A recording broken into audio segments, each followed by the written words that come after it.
Babushka.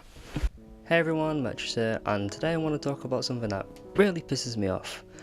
Spotify, yeah, that was so obvious if you saw the video and thumbnail. Yeah, Spotify sucks. It's obvious. I probably don't need to explain it, but I'm going to.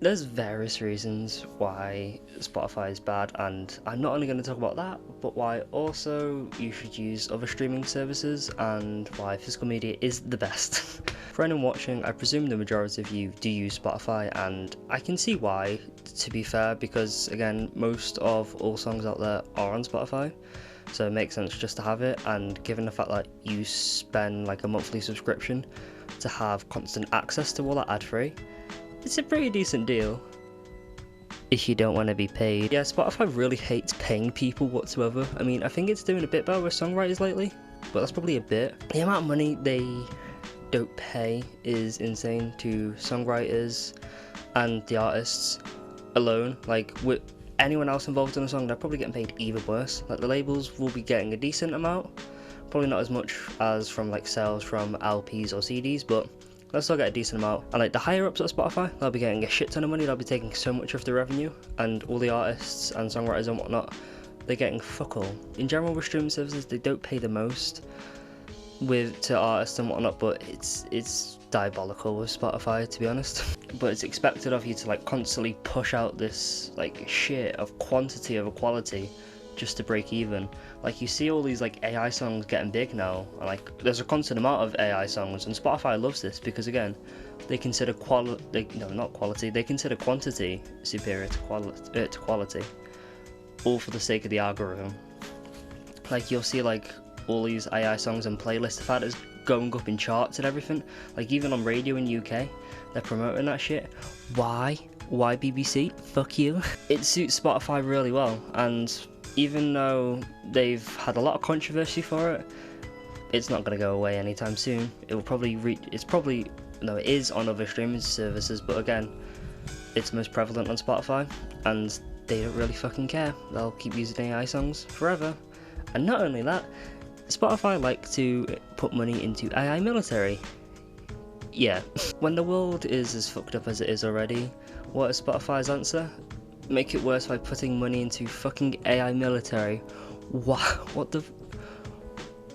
purposes is there to put money into a place like that? Maybe use that money to, I don't know, pay fucking artists or whatever, or maybe like programs that can benefit artists or anything like that. No, we're just gonna, put it into fucking military. Not even normal military, AI. It's bad enough for military, but I don't know. Yeah, that's where I drew the line with Spotify. One of my collaborators, Night Chemistry, when he left Spotify and took his music down, that was one of the reasons that he cited for leaving, in which I looked into it, and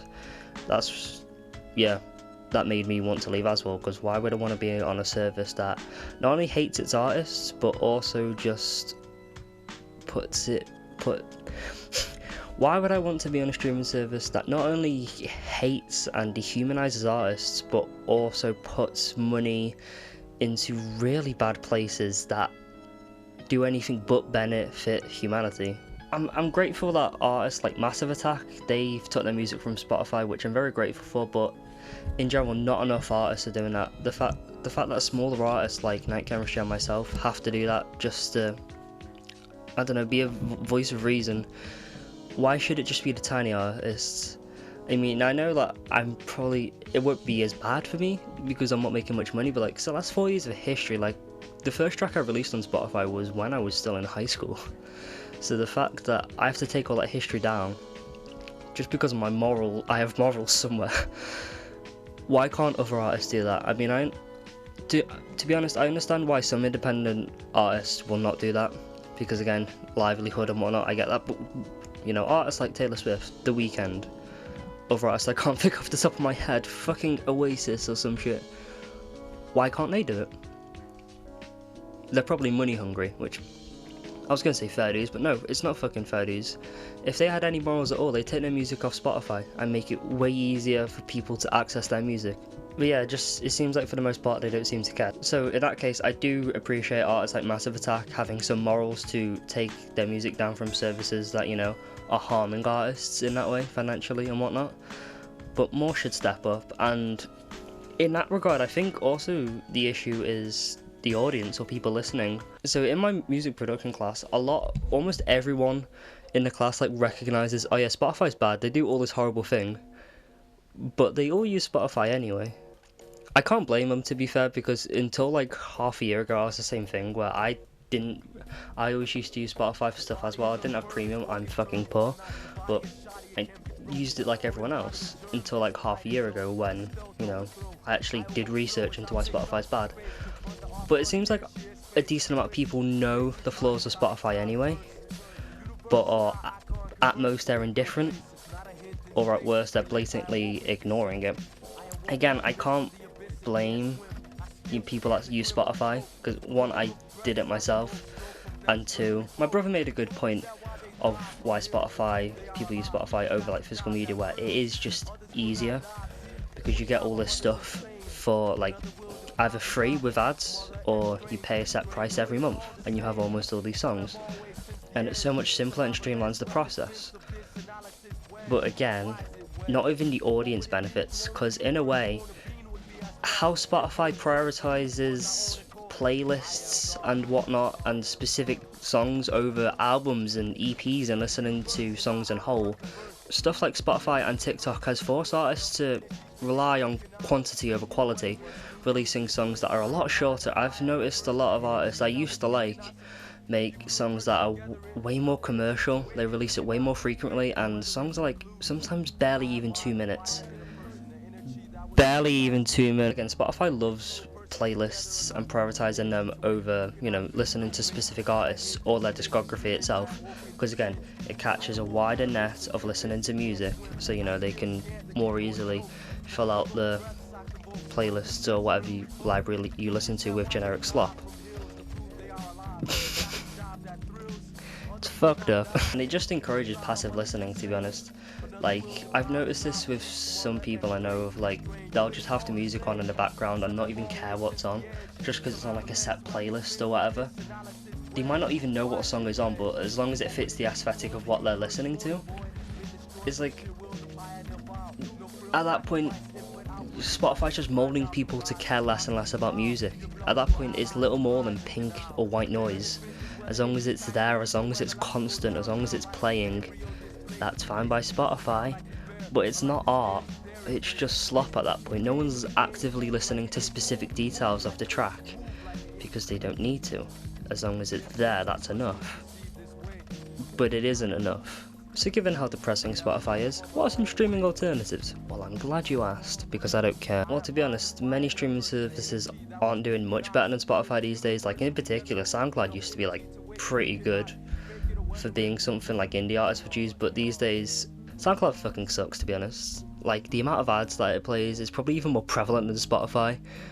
And the fact that in general you're not even allowed access to a lot of popular tracks unless you have a subscription service, and you're limited to the amount of minutes that you can upload before you have to have a subscription in and of itself. It's not user friendly in the slightest. So it's getting bad that even SoundCloud's fucked. So what now? Well, I think there's two streaming services in mind that are really good, to be fair. They have their own issues, which I'll talk about, but I think they're the best that people could use if not using Spotify, if they still want to use a streaming service and have digital listening. The first one is Bandcamp. Now, with Bandcamp is a place that I moved to a couple of years ago for my music in general, and I think it's probably out of the both options, I think it's the best one for now, because it's been going for a decent bit and it is extremely user friendly. One of the best things about Bandcamp is that it encourages direct to consumer. By that, it allows the artists to put stuff up like tour dates, merch, like selling cassettes, CDs, LPs, anything onto their page. It's almost like their own personal website, which I think is really cool, and there's a decent amount of customization what you can do to your page, which I really like. Again, it's extremely user-friendly, and how simple it is to just upload your music and put it onto Bandcamp. And for the most part, it negates stuff like playlists, and I feel like you're encouraged a lot more to explore your own taste in music and find different stuff, and it has lots of different articles about like different music coming out of all ranges of genres, and I find that really cool. It's not perfect though, and no services. For one, on Bandcamp, at least on mobile, you're limited to the amount of listens you can have before you have to buy the track or album, which I get to obviously support the artist, but in a way that sort of negates the point of a streaming service. I don't know, I'm sort of mixed, because again, all for supporting the artist, but again, from a consumer perspective, only having a certain amount of listens before you have to buy it, it still something mixed on. And also Bandcamp themselves, they the company as a whole, they are a bit at the minute. There's some of the stuff I've read about their recent like takeover, their parent companies, and how they fired like a decent amount of employees and not recognising the Bandcamp union, their workers' rights and all that. That's pretty fucked up, man. Why don't you care about workers' rights, parent company Bandcamp? So yeah, there's a lot of issues internally, I think, which makes Bandcamp not wholly the best, because again, Bandcamp did prioritise itself as being an independent streaming service.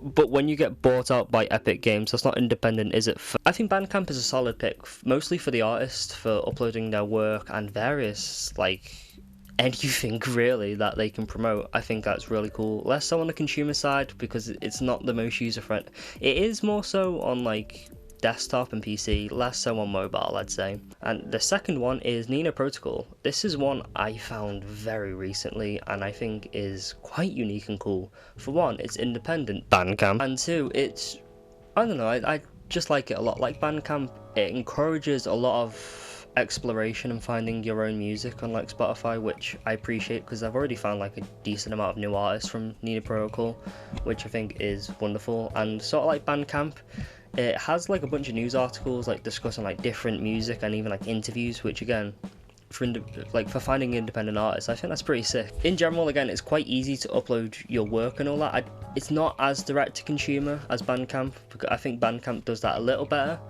or quite a bit better, because Nina Protocol is a lot newer of a service, but I still think Nina does it decently, way better than Spotify in my regards. And one of the biggest benefits, at least from a listening perspective, is that in a way, obviously the artist can get paid for their work, but so can the listener, which is really cool in how it encourages listeners to make playlists of their music, they're listening to, their taste and whatnot. And the more people listen to their playlist and whatnot, they can earn some money as well. So it in a way, like with Bandcamp, but even more so with Nina Protocol, it encourages active listening, finding tracks that you think suit like a vibe or aesthetic for a playlist and you think others might like, and you can get paid for it. It's really cool. I think it has a very good balance of being beneficial for both the artist and the consumer. Nina Protocol, obviously there's flaws, the UI sucks a bit. For finding like stats and everything about your music, it's not the most like in-depth, and again, some UI stuff, its organizational stuff is really not the best. Like when I tried to organize like my discography page and all that, I don't think you can. I think it really needs to like iron out its kinks with some UI features, but besides that, I do think Nina Protocol is a very good service. Obviously it doesn't have the benefit of being around for as long, so less artists are on there, but it's probably going to be mostly independent artists, which I think is a good benefit for finding new up-and-coming artists. And in general, indie artists are more likely to be experimental and do their own thing. So I'd highly recommend using Nina Protocol. Both Bandcamp and Nina Protocol, I'd highly recommend using as alternatives to Spotify. Typically, like in general, like if any artists aren't on either of them, I'll just use like YouTube, because YouTube is just like a decent go-to for like, oh, I want to listen to like a random fucking remix or bootleg or like this track that isn't anywhere else. It'll probably be on YouTube, so like last resort, YouTube isn't the worst in the world, to be fair. But if you're like me and not the biggest fan of streaming, well,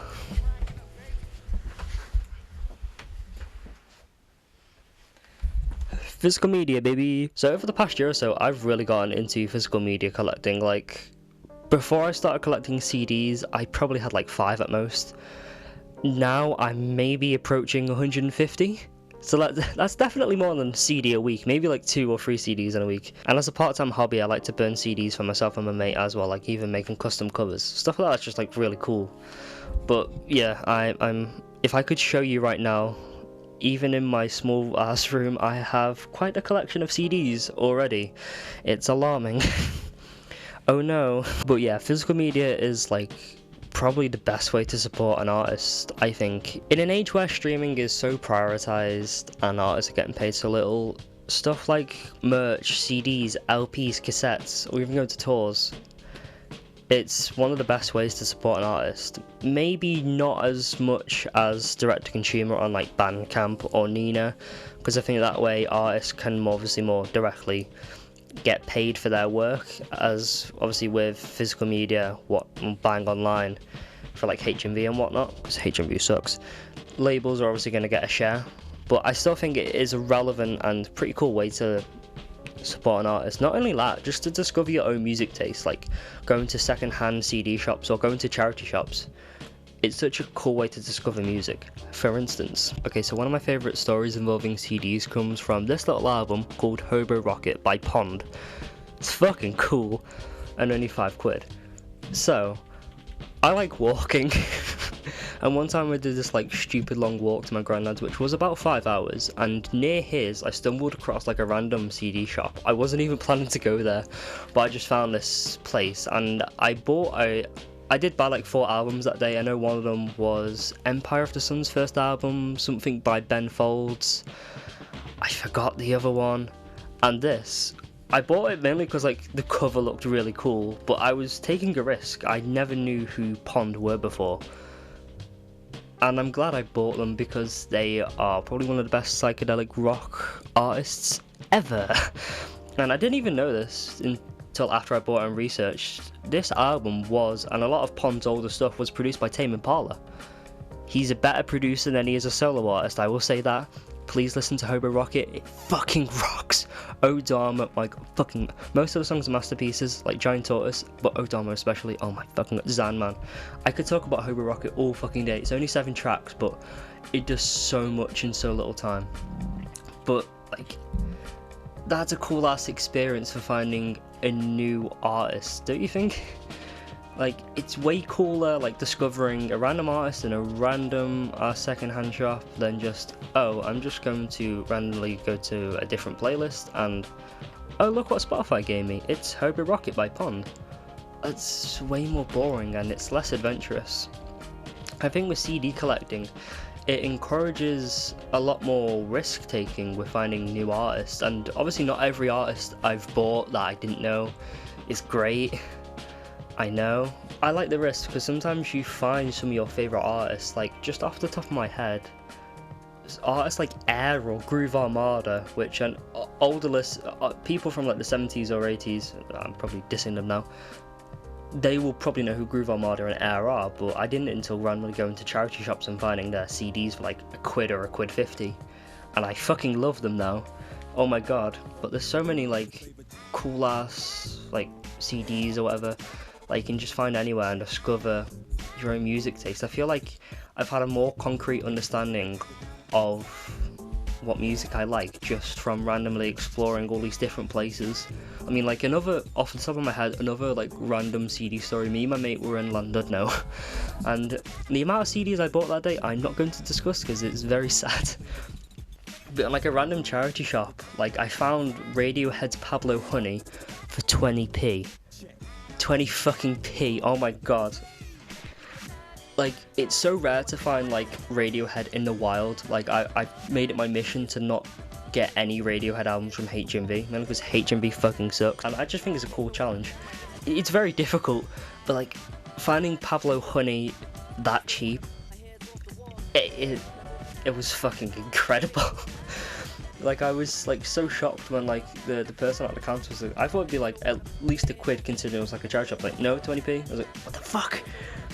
Like, it was really fucking cool. That's like a sick memory I will have till the end of my days. And again, you can't have that with music you don't own. And that's another thing, like owning your music.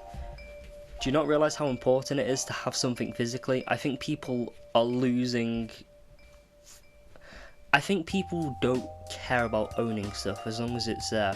An issue with people today is that they think stuff lasts forever when it really doesn't.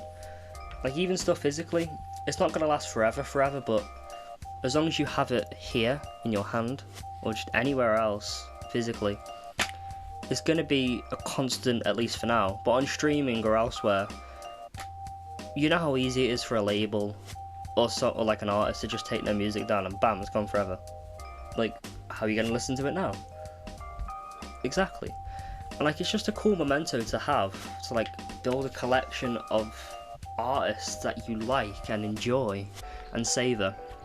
And again, I remember my lecturer saying that sometimes when he buys albums, because obviously it is a risk, he'll only just listen to the singles that he likes from an album and then not listen to the others because he doesn't think it's as good. I disagree with that a lot. Even with an album that I don't love, or like I prefer songs over to others, typically I will listen to the whole album because that album was made with the intention of listening to it completely, not only in parts or just specific singles. It's made as an experience, a journey of some kind, and I'd rather listen to it authentically than just skim the parts I don't like, or skip the parts I don't like and listen to the parts I enjoy, because that's not the artist's intention. I want to listen to it whole, and again, it encourages active listening. And I think one of the best pieces of kit I've ever invested in is a CD player. Yeah, I'm really sad. When I saw like one of my mates had a CD player, I was like, I've got to get one as well. And they're only 30 quid, to be fair, so it's pretty decently cheap. And honestly, I use this all the time. When I first started using it, my intention was to use music on my phone less, encourage me to be on my phone less in general, and use this more to listen to music. And it's worked a fucking treat. I feel like I'm not on my phone as much or on my screen, and I'm just more like in tune with the world spiritually. With CD players, it encourages active listening as well. Like, you can only choose one out. It only has one CD slot, one album, nothing else. You're listening to that. And with this one in particular, you can't even skip to specific parts of the track. It's just you skip a track and that's it, which some would say is lazy on the designer's part not to have. But I think it's cool of like, oh yeah, listen to the song in full and just like appreciate the track for what it is. I keep mentioning active listening a lot, and I want to emphasize how important it is to actively listen to music, especially something you're interested in, because it means that you feel more in tune with the sonic environment around you. And I feel like you can appreciate specific details or lyrics or even like production aspects of work more when you're focusing on the music. For me, it's difficult to multitask with music, like do like writing and music, because I'm focusing so much on music. But I wouldn't have it any other way, because I feel like I get to appreciate music so much more just by being in the moment with the sonic environment and recognizing when something is amazing or when it's shit, but that's the risk you're taking. I know some people would be like, I don't want to waste my money. Like, what if I spend money on a CD and I don't like? I get that, to be fair.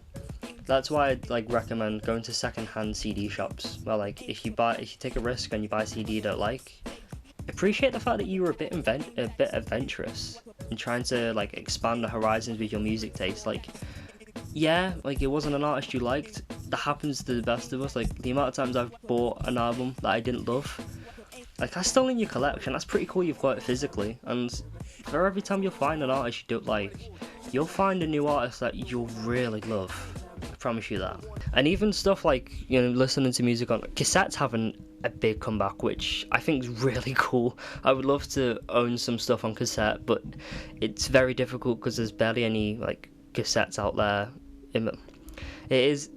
I would love to own stuff on cassette, but it is difficult to get, at least physically. Obviously online it'd be a bit easier. That's why I got into CD collecting, because it is like so prevalent everywhere, like in charity shops and second-hand shops. There's so many like second-hand CD shops where I live and like in my local area, so it was just like simple to get physically.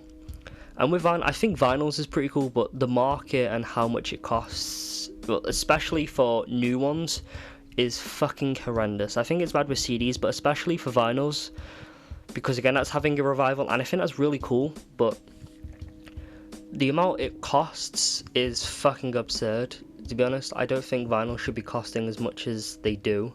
And in general, I think it's a lot cooler to listen to it on like a CD player. Even like, I used to listen to music on a PS3 of all things. But like, you can't, it's not like you have a vinyl player you can take up with you to listen to music. Like, I can just like stroll streets or whatever and then just randomly have like, you know, the Wombats or Kid A by Radiohead. You can't do that with, you can't hold a fucking massive vinyl player. Like, I don't even think a vinyl has that great of a quality of sound compared to CDs. I think they're pretty similar. I think it's just more aesthetic, and vinyls were first.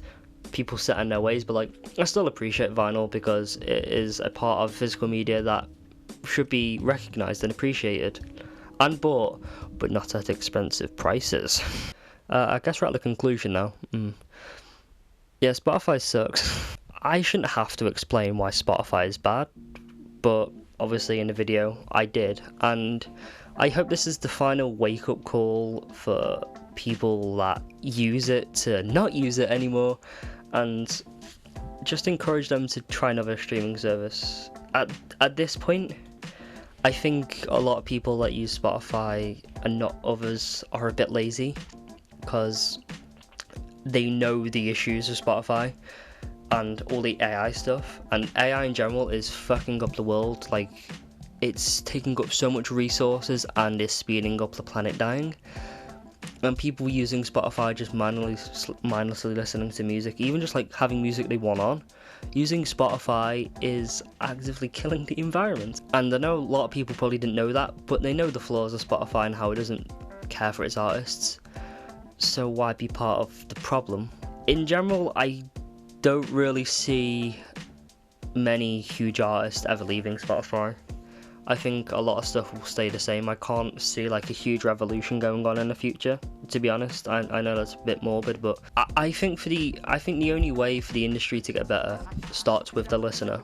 By that, I can't encourage everyone, or even probably many people, to just randomly start buying CDs and everything's all right in rain. Because again, physical media is not perfect.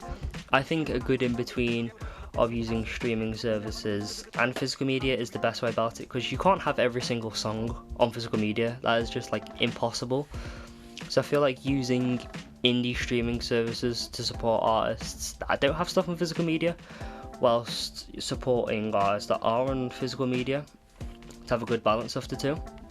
I think that's the best way. I'd encourage artists to fucking take the music off Spotify and put it on services that benefit them and their audience, not just big conglomerates. To listeners, I just encourage to find their own way of listening to music, away from Spotify, but like, find what suits you in how you want to listen to music. Like, maybe you want to use Bandcamp, or maybe you want to use Nino, or even like YouTube Music or whatever, even fucking SoundCloud. Or you want to use physical media, or you got like a cassette player, a Walkman, a vinyl player, anything. Be adventurous and find your own way of listening to music. Don't be part of the status quo of everyone uses Spotify, so I have to as well, because that's what I used to do. And I don't use Spotify, and for the most part I use CDs and Bandcamp and Nina, and I fucking love it. I'm probably like the odd one out for the most part of listening to music, because I listen to music in such like a bohemian way, but I fucking love it because it's like so specific to me, and it's like such a cool part of my identity. And taking that risk and just doing my own thing with how I approach and listen to music, I feel that's something others could benefit from greatly. I just feel like it would be cool if more people were encouraged to find their own unique methods of listening to music, because I don't think that is encouraged enough these days, and the music environment feels so monotone because of that. There's so many different ways to consume music and to support artists, so why not try some of them yourself, and maybe you'll find a new way of listening to music that you'll appreciate or do going forward, like what I did with CD players and all that. Like, again, like another anecdote, randomly like a few weeks ago, or maybe in a month ago in Liverpool, I found the Soul soundtrack in an aux amp. fucking awesome. I'm just saying, Soul's one of my favourite Pixar movies ever, and the soundtrack is fucking blissful. And I was randomly saying to my mate, because we found the Inside Out soundtrack, I was like, okay, if we found a Soul track, if we found a Soul soundtrack, that is going to be fucking peak. And for like £2, the whole Soul soundtrack, you can't get that anywhere else. You can't even get that fucking HMV, like that moment of pure bliss. Of like, yeah, just those moments.